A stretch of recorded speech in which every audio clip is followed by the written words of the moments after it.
नमस्कार, आप देख रहे हैं अखंड भारत न्यूज में। हूं आपके साथ अभिनय मिश्रा। ये रुक करते हैं खबरों की। प्रशांत किशोर का लालू परिवार पर ईडी सीबीआई कार्रवाई को लेकर बड़ा बयान। बोले, अगर नीतीश कुमार में दम है तो बोलकर दिखा दें कि लालू परिवार भ्रष्टाचार में शामिल नहीं है। नीतीश कुमार के कुछ नहीं बोलने का मतलब साफ है।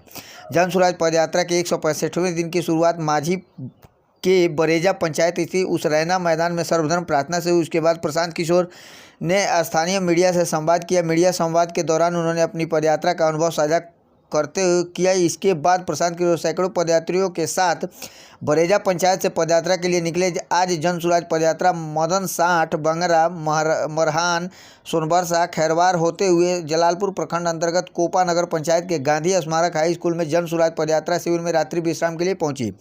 प्रशांत किशोर पदयात्रा का सारण में आज तीसरा दिन है। आज प्रशांत किशोर सारण के अलग अलग गांवों में पदयात्रा के माध्यम से जनता के बीच जाएंगे। उनकी समस्याओं को समझकर उसका संकलन कर उसके समाधान के लिए ब्लूप्रिंट तैयार करेंगे।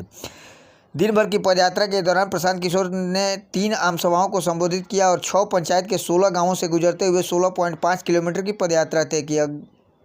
जन सुराज पदयात्रा के दौरान माझी प्रखंड में मीडिया संवाद के दौरान प्रशांत किशोर ने लालू परिवार पर भ्रष्टाचार मामले में हो रही कार्रवाई के मामले में नीतीश कुमार पर निशाना साधा। उन्होंने कहा कि नीतीश कुमार खुश हैं या नहीं, ये बात नीतीश कुमार से ज़्यादा कौन जान सकता है। लालू यादव और उनके परिवार पर जो छापा पड़ा है उस पर नीतीश कुमार ना तो पक्ष में बोल रहे हैं और ना ही विपक्ष में।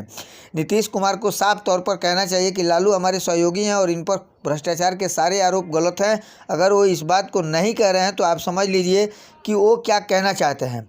उन्होंने कहा कि नीतीश कुमार को मालूम है कि 2025 में उनकी सरकार नहीं बनेगी और ना ही वो मुख्यमंत्री बन पाएंगे। इसलिए वो चाहते हैं कि बिहार को ऐसी सरकार मिले जो उनसे भी खराब काम करे, जिससे लोग यह कह सकें कि नीतीश कुमार की सरकार कितनी भी खराब हो लेकिन इससे तो अच्छी ही थी। प्रशांत किशोर ने कहा कि मैं नीतीश कुमार को बहुत भीतर से जानता हूं, वो क्या सोचते हैं। अगर नीतीश कुमार में दम है तो वो बोल कर दिखा दें कि लालू यादव, तेजस्वी और उनके परिवार के लोग भ्रष्टाचार में शामिल नहीं और उनके साथ राजनीतिक षड्यंत्र रचा जा रहा है। मेरी महत्वाकांक्षा है कि बिहार के लोगों को राज्य के बाहर जलील नहीं होना पड़े और बिहार देश के सबसे विकसित राज्यों की श्रेणी में शामिल हो। प्रशांत किशोर ने एक सवाल का जवाब देते हुए कहा कि जन सुराज पदयात्रा के पीछे मेरी महत्वाकांक्षा है कि मैं बिहार में पैदा हुआ हूं और बिहार की मिट्टी का कर्ज मेरे ऊपर है। ये बात किसी से छिपा नहीं है कि जब हम बिहार से बाहर देश के राज्यों में जाते हैं तो लोग हमको बिहारी कहकर हमारा मजाक उड़ाते हैं। हम लोगों को गंवार कहकर जलील किया जाता है। मेरी महत्वाकांक्षा ये है कि अपने जीवन काल में बिहार को देश के अग्रणी राज्यों की श्रेणी में शामिल करा सके और बिहारियों को राज्य के बाहर जाने पर जलील नहीं होना पड़े। बिहार में हर फैसला मुख्यमंत्री और उनके इर्द गिर्द बैठे 3-4 मंत्री और अफसर ही ले रहे हैं। ये भ्रष्टाचार का एक बड़ा कारण है। प्रशांत किशोर ने भ्रष्टाचार के सवाल का जवाब देते हुए कहा कि बिहार में भ्रष्टाचार को खत्म करने के लिए सबसे जरूरी है कि समाज के स्तर पर सही लोगों का चुनाव हो। यदि आप 500 रुपये लेकर मुखिया चुनते हैं और फिर आप ये सोचते हैं कि वो आपका काम बिना कमीशन करवा देगा तो ये मुमकिन नहीं है। दूसरा, जन भागीदारी। बिहार के लोगों को पता ही नहीं है कि उनके अधिकार क्या हैं, जैसे कौन सी योजना, मुखिया जी को कितना पैसा आया, प्रमुख के क्या कार्य हैं और वार्ड सदस्य की क्या सीमा है। उन्होंने कहा कि कुछ लोगों को इन बातों की जानकारी है लेकिन उनको इसे सुधारने में कोई भूमिका नहीं है। इंदिरा आवास योजना व प्रधानमंत्री आवास योजना के तहत किसको मकान मिलना चाहिए, बिहार में इसकी व्यवस्था 2001 तक थी। ग्राम सभा में सब लोग मिलकर ये तय करें कि किसको इसका लाभ मिलना चाहिए, लेकिन ग्राम सभा की व्यवस्था को खत्म करके उसकी जगह 4 अफसर लगा दिए हैं जो स्वाभाविक तौर पर कमीशन ले रहे हैं। तीसरा है संसाधन और सत्ता का विकेंद्रीकरण। आज के समय में बिहार में हर फैसला मुख्यमंत्री और उनके इर्द गिर्द बैठे 3-4 मंत्री और अफसर ही ले रहे हैं। पूरे बिहार में किस जगह किस व्यवस्था की ज़रूरत है वो मुख्यमंत्री कार्यालय में बैठे 4 अफसर तय कर रहे हैं, तो सुधार कैसे होगा। आइए सुनते हैं प्रशांत किशोर ने इन सब मामलों में क्या कुछ कहा। नीतीश कुमार इंटरनली खुश हैं कि नाराज हैं, हमारे पास इसका कौन सा लेंस है कि हम देखकर बता दें। लेकिन पत्रकार होने के नाते आप तो ये देख ही रहे हैं कि नीतीश कुमार ने उसके पक्ष में भी कुछ नहीं बोला, विपक्ष में भी कुछ नहीं बोला। गोल गोल घुमा के, इतना गोल गोल घुमा दिए कि उनको खुद ही नहीं पता चला कि वो क्या बोले। तो भाई, अगर उनको लगता है कि लालू यादव या लालू यादव जी के परिवार पर जो छापा पड़ा है ये गलत है, वो भ्रष्टाचार में नहीं लिप्त है, तो नीतीश कुमार को आकर बिल्कुल साफगोई से ये कहना चाहिए कि भाई हमारे सहयोगी हैं और इन पर भ्रष्टाचार का सारा जो आरोप है वो निराधार है। ये लाइव कहना चाहिए। और अगर ये नहीं कह रहे हैं तो अपने आप आपको पता है कि वो क्या कह रहे हैं।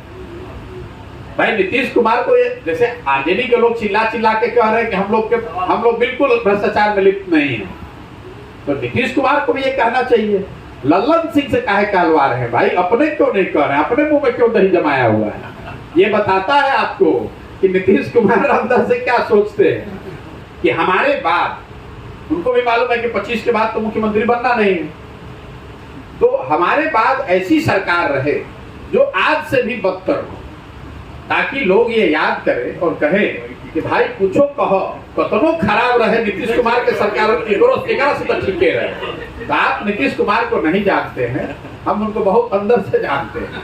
ये नीतीश कुमार हम उनके साथ घर में रहे सालों तक, तो मैं आपको बता रहा हूँ नीतीश कुमार को कोई आरजेडी और तेजस्वी यादव, आप हमको कोई पत्रकार में आपको दावा कर रहा हूँ नीतीश कुमार के मुंह से ये कहलवा दे कि लालू यादव तेजस्वी यादव भ्रष्टाचार में शामिल नहीं है, ये कहते नीतीश कुमार कि आपकी नजर में आरजेडी के नेता लालू जी तेजस्वी यादव या उनके सहयोगी भ्रष्टाचार में लिप्त है कि नहीं है, नीतीश जी कहते कि नहीं है, इसमें दिक्कत क्या है।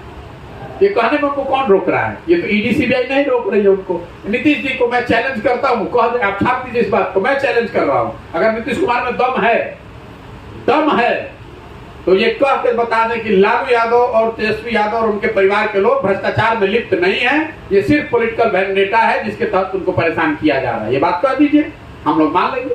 तो आप सरकार से पूछने के बजाय हमसे पूछ रहे हैं कि आप योजना क्यों बनवा रहे हैं। और मान लीजिए कि अगर हमारी गलती भी है तो उसको सुधारने का प्रयास भी मैं ही कर रहा हूँ, आप तो नहीं कर रहे हैं, दूसरा कोई यहाँ नहीं कर रहा है, मैं ही आकर गाँव जा रहा हूँ, मैं ही लोगों को जगाने समझाने उनको बेहतर बनाने का प्रयास कर रहा हूँ। सभी में जो आपने जो ये व्यवस्था बनाया है बहुत अच्छी व्यवस्था है, सोच है, लेकिन बेसबब नेकी कोई करता नहीं, कुछ ना कुछ राज हुआ करता है, इसके पीछे आपका क्या इंटरेस्ट है? मेरा इंटरेस्ट ये है कि मैं इसी मिट्टी में मैं जन्मा हूँ, इसी मिट्टी का कर्ज है, तो मैं चाहता हूँ कि अगर भगवान ने मुझे बुद्धि शक्ति दी है, हम लोग पूरे देश में जाते हैं, जहाँ पर जाते हैं आदमी बिहारी कह के हंसता है, मजाक उड़ाता है, जलील करता है, तो मैं ऐसा समझता हूँ कि अगर मेरे पास शक्ति बुद्धि कुछ है तो मुझे बिहार को सुधारने के लिए प्रयास करना चाहिए। इंटरेस्ट यही है कि अपने जीवन काल में बिहार को सुधारने का प्रयास करें। अगर आप उसमें और मटेरियल इंटरेस्ट देखना चाहते हैं तो इंटरेस्ट ये है कि जो आदमी भी बिहार को सुधारेगा वो तो इतिहास के पन्नों में उसका नाम दर्ज होगा, वो मेरा इंटरेस्ट है। 500 रुपया लेकर मुखिया जी को वोट दीजिएगा और फिर ये अपेक्षा रखिएगा कि मुखिया जी आकर ईमानदारी से काम करें, तो संभव नहीं है। तो सबसे पहले सही लोगों का चुनाव, समाज के स्तर पर ये जागृति आना कि हमें सही लोगों को चुनना है। दूसरा जो प्रयास है जन भागीदारी। बिहार में लोगों को ये पता ही नहीं है कि उनके अधिकार क्या हैं, कौन सी योजना है, मुखिया जी को कितना पैसा आया, प्रमुख क्या कर सकता है, वार्ड सदस्य की क्या भागीदारी है। तो और अगर उनको पता है भी तो उनकी कोई भूमिका नहीं है। जैसे मैंने आपको ग्राम सभा का उदाहरण दिया, गांव में किसको घर मिलना है, इसकी व्यवस्था बिहार में भी 2001 में थी कि ग्राम सभा हो और सब लोग मिलकर तय करें कि किसको इंदिरा आवास मिलना चाहिए, किसको प्रधानमंत्री आवास का लाभ मिलना चाहिए। ग्राम सभा की आपने व्यवस्था ही खत्म कर दी और उसके जगह 4 अफसर लगा दिए, तो स्वाभाविक तौर पर वो अफसर पैसा ले रहे हैं। तीसरी बात जो है वो है संसाधन और सत्ता का विकेंद्रीकरण। हर फैसला जो आज है वो मुख्यमंत्री, उनके इर्द गिर्द के 3-4 अफसर और 3-4 मंत्री ही ले रहे हैं। पूरे बिहार में कहाँ क्या किस चीज की जरूरत है ये मुख्यमंत्री कार्यालय में बैठा हुआ 4 अफसर तय कर रहा है, तो ये कैसे सुधरेगा। स्वाभाविक तौर पर जब वहां से पैसा निकलता है तो पैसा देने वाला व्यक्ति उस पर अपना कमीशन काट रहा है। जो मुखिया जी लोग से आप बात कीजिए या जो भी जनप्रतिनिधि हैं वो ये बता रहे हैं कि कोई भी पैसा ऐसा नहीं है जिसमें आपको 20% 25% कमीशन नहीं देना है। तो तीसरा है सत्ता और संसाधन का विकेंद्रीकरण। हम लोग ये कह रहे हैं कि पंचायती राज की व्यवस्था में जो परिकल्पना की गई थी कि 1/3 बिहार विकास का राशि चुने हुए जनप्रतिनिधि पंचायती राज के जो हैं उनके माध्यम से खर्च होना चाहिए, वो चीज व्यवस्था लागू होनी चाहिए और जनता की बड़े स्तर पर भागीदारी होनी चाहिए। अब आप ये कह सकते हैं कि भाई जो पंचायती राज